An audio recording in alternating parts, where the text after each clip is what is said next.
हाँ जी, नमस्कार। कैसे हैं आप सभी लोग। आज बात थोड़ी उग्र है कि आतंकवाद का कोई मजहब नहीं होता। मैं ताल ठोक के कहता हूं कि आतंकवाद का मजहब होता है जो 16-16 साल के 17 साल के बच्चों को यह सिखाता है कि तुम्हें बहुत हूरों के लिए अपने आप को फट जाना है बम से। आतंकवाद का मजहब होता है। जो कहते हैं नहीं होता वह पूरी तरह से झूठ है, जिसके कुछ उदाहरण, कुछ भूमिका, कुछ चीजें मैं आपको बताता हूं। उसके बाद हम इस कवर स्टोरी की बात करेंगे। 1993 के अंदर किश्तवाड़ा के अंदर बस हाईजैक कर ली जाती है और जिसके अंदर सिर्फ हिंदुओं को मारा जाता है। 1913 के अंदर किश्तवाड़ा कश्मीर, सॉरी 93 के अंदर कश्मीर के अंदर वहां मजहब था या नहीं, अब बताइए। 1998 वंधामा, सिर्फ हिंदुओं के घरों से चुन चुनकर 23 लोगों को मारा गया। एक भी मुसलमान परिवार को नहीं मारा गया। मुझे बताइए, आतंकवाद का मजहब होता है कि नहीं होता। 1998 उधमपुर, प्राणकोट गांव के हिंदुओं को जबरदस्ती कलमा पढ़ने के लिए कहा गया। जब लोगों ने कलमा नहीं पढ़ा तो 29 लोगों को मार दिया गया। मुझे बताइए, इस आतंकवाद का धर्म होता है कि नहीं होता है। सन 2000 के अंदर चित्ती सिंहपुर गांव में 36 सिखों को चुन चुन करके इसीलिए मार दिया गया क्योंकि वह किसी एक विचारधारा के साथ में नहीं थे, जिसमें 105 हिंदू अमरनाथ यात्री मारे गए। 2001 के अंदर मारे गए, 2017 के अंदर मारे गए। कब कब ने मारे गए? मैं तो कहूं लगभग 1178 के सोमनाथ हमले के बाद अब तक मारे ही जा रहे। यह एक साम्राज्यवादी विचारधारा है केवल। कुछ और उदाहरण लेते हैं। सन 2003 के अंदर नंदीग्राम गांव में 24 हिंदुओं के घरों को जला दिया गया, उनके लोगों को मार दिया गया। सन 2006 के अंदर डोडा के अंदर, डोडा जो कि कश्मीर में पड़ता है, वहां पर 54 हिंदुओं को चुन चुन करके मार दिया गया, जिसमें 4 छोटी 3 साल की बच्चियां भी थी। उनको इतनी बेदर्दी से मारा गया कि उन बच्चियों के पोस्टमार्टम करने वाले डॉक्टर को भी हार्ट अटैक आ गया। अब मुझे बताइए, इस निर्ममता की मानसिकता इन लोगों के अंदर थी। 2021 के स्कूल में हमला कर दिया जिसमें केवल हिंदू टीचरों को टारगेट किया गया। ऐसी न जाने कितनी ही कहानी यदि मैं इतिहास उठाता, अभी मैं रिसर्च जब कर रहा था, जब मैं इतिहास उठाता और इतिहास के बाद चीजें यहां आज लास्ट जो आतंकी हमला अब तक का हुआ है पहलगाम का, उस घाटी के हमले तक के इतिहास में केवल और केवल केवल ताल ठोक के कहता हूं कि धर्म के आधार पर लोगों को देखा गया और उन्हें गोली मार दी गई। क्या हुआ था भाई? उस घाटी के अंदर तो लोग अपने अपने सुकून और शांति के लिए वहां आए हुए थे, केवल कश्मीर को निहारने के लिए आए हुए थे। उन निहत्ते लोगों को जाके ये पूछा गया, उनकी दिमाग के ऊपर, उनके सर के ऊपर बंदूक रखी गई और ये पूछा गया कि बताइए तुम्हारा धर्म क्या है। उन्होंने कुछ बताया, मान लीजिए। उसके बाद उनसे पूछा कलमा पढ़िए, वो उन्होंने कलमा भी नहीं पढ़ा।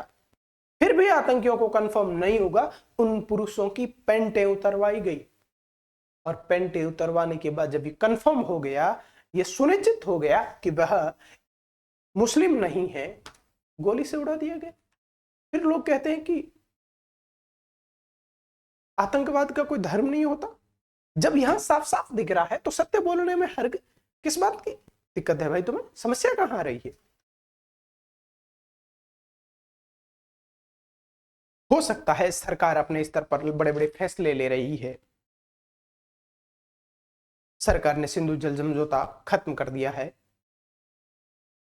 दूतावास के भी कार्रवाइयां जारी है और भी कई प्रकार की चीजें हो रही है, सरकार कर रही है। परंतु इस देश, वो सरकार किनके लिए कर रही है? जो देश से बाहर बैठा, देश का पड़ोसी देश पाकिस्तान, उसके लिए कर रही है। परंतु इस भारत के अंदर जो पाकिस्तानी बैठे हैं, जो पाकिस्तान के सपोर्टर्स बैठे हैं, उन पर तो हमला केवल और केवल आप और हम जैसे लोगों को ही करना होगा। उन वास्तविक लोगों की पहचान करके उनकी विचारधारा पर जब हम अटैक करेंगे, जब उन पर प्रहार करेंगे, तब जाकर के ये देश अपने आप में सुरक्षित हो पाएगा। नहीं तो लोकतंत्र की आड़ में, धर्म निरपेक्षता के पर्दे के पीछे यदि इसी तरह बैठे रहे तो आने वाला समय अत्यंत खराब होने वाला है। ये आप भी जानते हैं और मैं भी जानता हूं।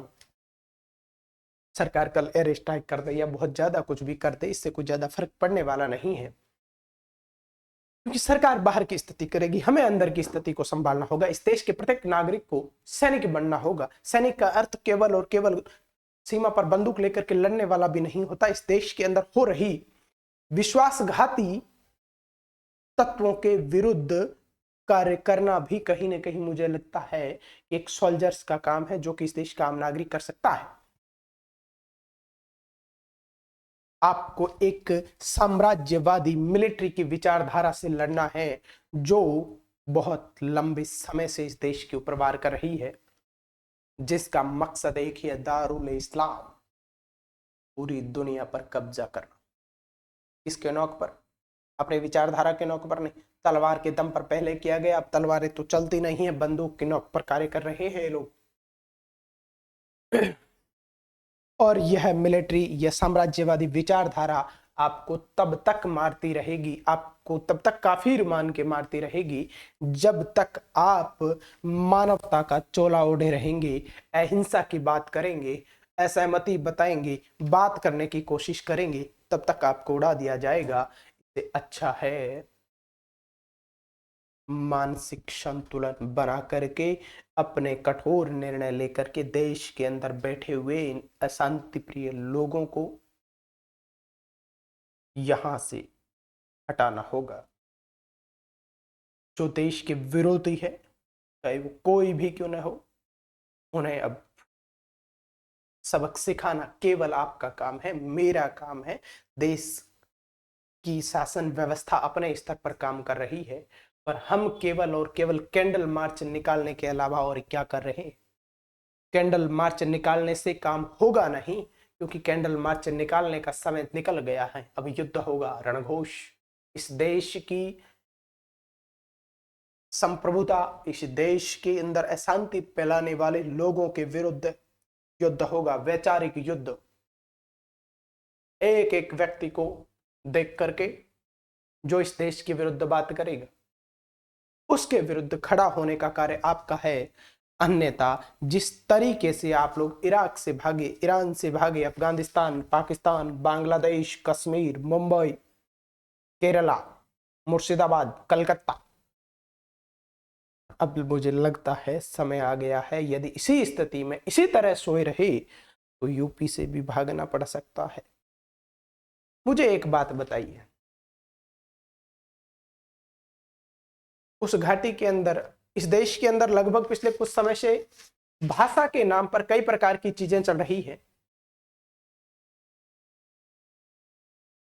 यदि आप तमिलनाडु जाते हैं तो कहा जाता है कि आप वहां पर केवल तमिल बोलेंगे, अन्यथा आप कूट दिए जाओगे। वो कहेगा अगर आप मराठी हैं, आप महाराष्ट्र में जाते हैं बोलते हैं मराठी बोलिए, आप कर्नाटका जाते हैं बोले कन्नड़ बोलिए। मुझे बताइए, क्या उस हमलावर लोगों ने आपसे ये पूछा कि आपकी भाषा कौन सी है? क्या आपसे ये पूछा कि आपकी जाति कौन सी है? क्या आपसे यह पूछा कि आपका धर्म कौन सा, सॉरी आपकी जो है राज्य कौन सा है? पूछा तो नहीं। उनके लिए आप केवल और केवल काफिर हो। वह व्यक्ति जो उनकी विचारधारा से सहमत नहीं है, वह उनके लिए केवल काफिर है, और काफिरों को मारना उनकी विचारधारा के अंदर आता है।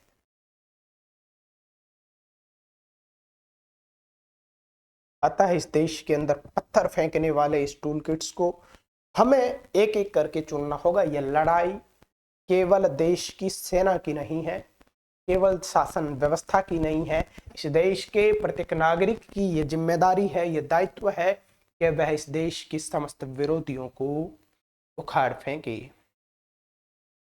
नहीं तो आने वाली स्थिति ऐसी होगी कि जिन जिन स्थानों के नाम मैंने लिए हैं वहां से तो आप भागे, समय ऐसा आ जाएगा कि आपके पास भागने के लिए समय जो है, स्थान नहीं रहेगा, समय नहीं रहेगा। आपको इराक, सबसे पहले अगर बात करूं मैं पुरातात्विक काल की, पुराने समय की, तो ईरान से बहुत धर्मांतरित हुए, हम वहां से भागे, इराक से हम भागे, अफगानिस्तान से भागे, क्योंकि गांधार तो महाभारत में भी पढ़ते हैं, बहुत भारत का हिस्सा था, अंग्रेजों के समय अलग हुआ था। अफगानिस्तान छोड़ के भागे, आज भी छोड़ छोड़ के आते हैं। हम कहते हैं पाकिस्तानी हिंदू शरणार्थी, क्यों आवश्यकता पड़ गई है और कुछ समय बाद यदि आप में से कुछ लोगों को यह भी कहने लगे कि पश्चिम बंगाल की शरणार्थी, तो यह कोई आश्चर्यजनक बात नहीं, क्योंकि ये सामने दिख रहा है। और बचे कुछ राज्यों में आप और हम जब बहुसंख्यक है, तो ये भी कोई बड़ा समय हमारे लिए नहीं है।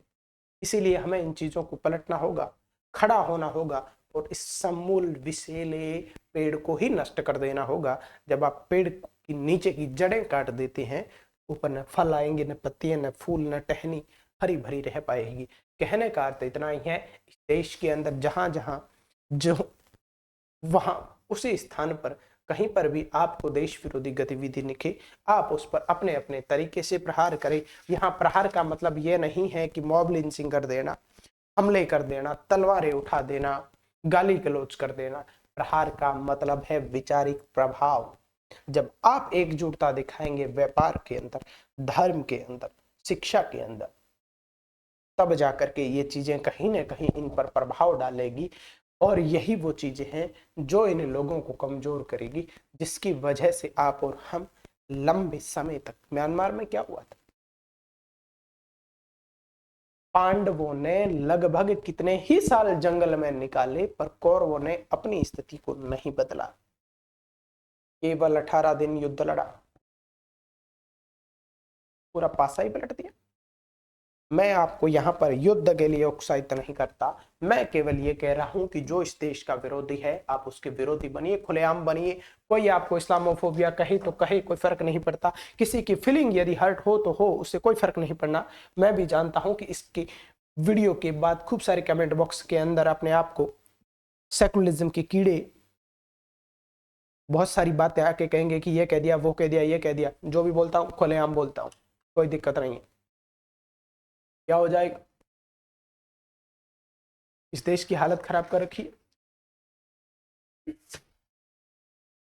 अब बात करते हैं आगे कि पाकिस्तान ने यह अटैक किया क्यों, इसके पीछे के कई कारण। जो वर्तमान के जो तात्कालिक कारण है वो ये है कि अमेरिका के उपराष्ट्रपति जेडी वेंस भारत के दौरे पर थे, भारत के प्रधानमंत्री सऊदी अरब के दौरे पर थे, और इस्लाम पाकिस्तान को इस समय कोई भी पूछने वाला नहीं। अब आप कहोगे सर आपने इसमें पाकिस्तान का नाम क्यों लिया, पाकिस्तान ने तो अटैक नहीं किया। खुलेआम पाकिस्तान ने अटैक किया है, ये मैं नहीं कह रहा, ये पाकिस्तान के पूर्व मेजर जनरल या शायद कोई बड़े अधिकारी सेना के वो बता रहे हैं कि पाकिस्तानी सेना प्रमुख का इसमें मुख्य रूप से हाथ है, जिसके उसमें निजी हित भी है। ये तो उसके बयान है, मेरे तो नहीं है। दूसरा मुख्य कारण तात्कालिक यह है कि पाकिस्तान कभी नहीं चाहता कि 370 हटने के बाद कश्मीर के अंदर शांति बनी रही। जब शांति बनी रही तो वहां के टूरिज्म व्यवस्था, पर्यटन को बहुत ज्यादा बढ़ावा मिला, जिसकी वजह से वहां के स्थानीय लोगों को रोजगार मिला। और जब आपको रोजगार मिल जाएगा, कश्मीर के युवाओं को जब रोजगार मिल जाएगा, तो वो वहां पर पत्थर क्यों उठाएंगे 500 रुपए में? भाई क्यों उठाएंगे? जब आपको और मुझे मिल जाएगा तो क्यों उठाए सर? परंतु कश्मीर में अशांति फैला करके कश्मीरियों का ही नुकसान करने का, जिसमें बेचारे भोले भाले कुछ कश्मीरी पहले साथ दे दिया करते थे। और मुझे लगता है इस हमले में भी कहीं ना कहीं रीजनल लेवल के स्थानीय लोगों ने इस पर साथ दिया है, उन आतंकवादियों का जिन्होंने हमला किया है। जब वहां पर टूरिज्म बंद हो जाएगा, लोग बेरोजगार हो जाएंगे, तो जो लोग बेरोजगार हो जाएंगे कहीं ना कहीं वो उनके सस्ते पत्थरबाज हो सकते हैं कश्मीर के अंदर पाकिस्तान के, जिसकी वजह से पुनः पाकिस्तान को यह विश्व स्तर पर दिखाने का मौका मिल जाए कि कश्मीर अभी अशांत है, कश्मीर का मसला जो है अभी ठंडा नहीं पड़ा है। यह तो तात्कालिक कारण है, लंबे कारण नहीं। लंबे कारण तो मैं कह रहा हूं कि ये जो है एक साम्राज्यवादी विचारधारा है। कैंडल मार्च का समय निकल चुका, हमने क्या किया? जब जब इस देश के अंदर आतंकवादी हमला हुआ, हमने कहा कि हम एकजुट हैं अशांति के विरुद्ध, हमने कैंडल मार्च निकाले, विरोध कर दिया। इससे फर्क क्या पड़ा मुझे बताओ? रिजल्ट क्या निकला? जीरो, कोई फर्क नहीं पड़ा, कुछ फर्क अंतर नहीं है। पर अब हमें इसका विरोध का तरीका बदलना होगा।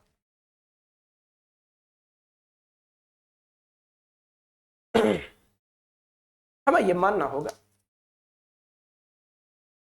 कि जो सच्चाई है कि आतंकवाद का धर्म होता है, क्योंकि आतंकवाद का धर्म जबकि इजराइल ने माना, देखिए वहां के हालात अगले 50 साल तक कोई सर नहीं उठाएगा,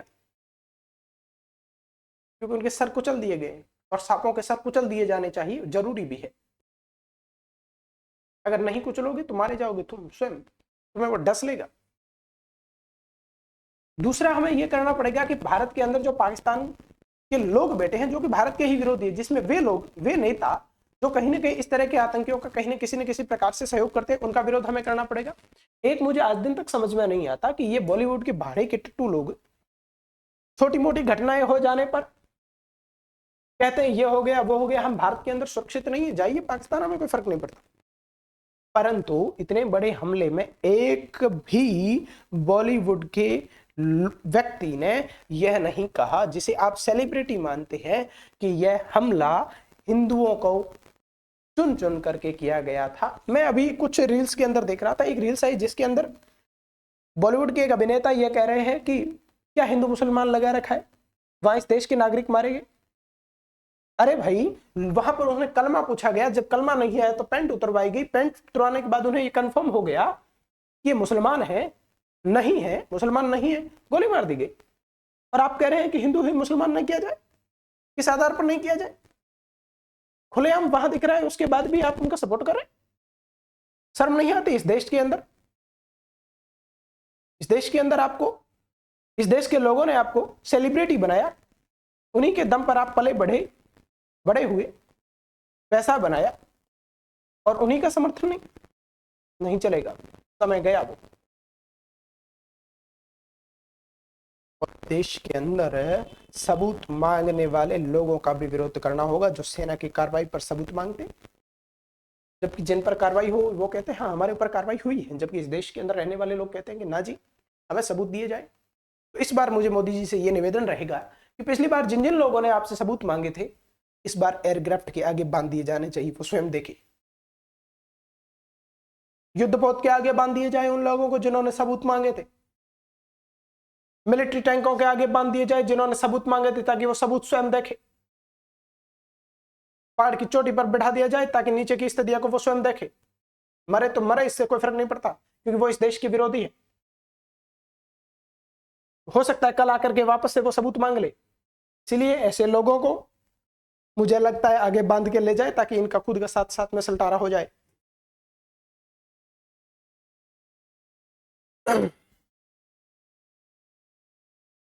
दूसरी बड़ी समस्या इस देश के अंदर यह है कि जब जब इस देश के अंदर कोई छोटा मोटा हमला होता है, देश एकजुट होता है। अभी जो हुआ यह तो बहुत बड़ा हमला है, छोटा भी हमला थोड़ा बहुत भी हो जाता है तो भी होता है।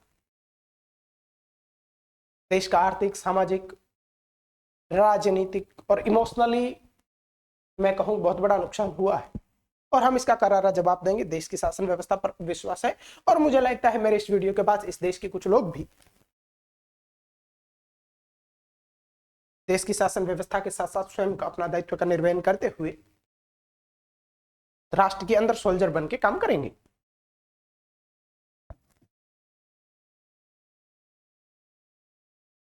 जो लोग शहीद हुए हैं, जो लोग मारे गए हैं इस आतंकी हमले के अंदर, उसमें अरुणाचल प्रदेश के भी थे, तमिलनाडु, महाराष्ट्र के भी थे, दक्षिण के भी थे, यूपी के भी थे। तब देश एकता है। तो भाषा के नाम पर किस प्रकार की लड़ाई हुई भाई? भाषा तो सभी भाषा इस देश की संस्कृति का गहना है, हमने तो कभी नहीं कहा।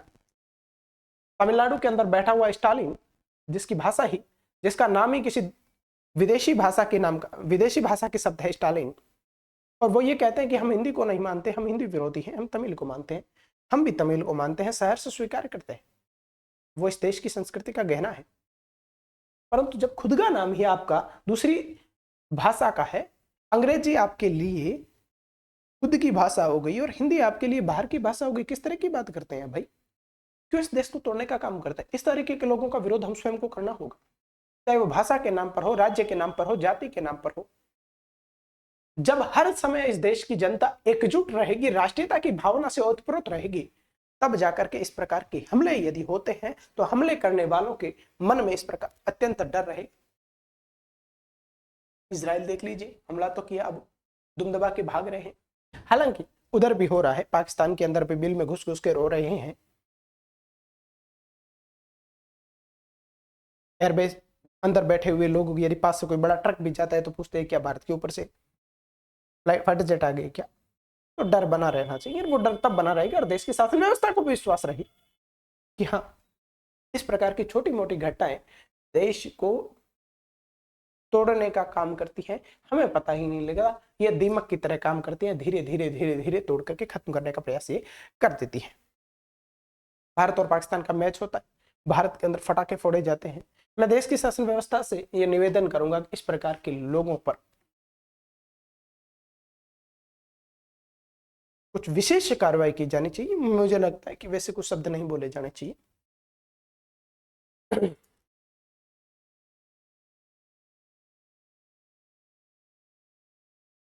चलिए, ज्यादा कुछ ना कहा जाए तो भी ठीक है, आप खुद अपने विचार यहाँ पर रखिए ताकि हमें भी और पता चले कि किस प्रकार की चीजें चल रही है।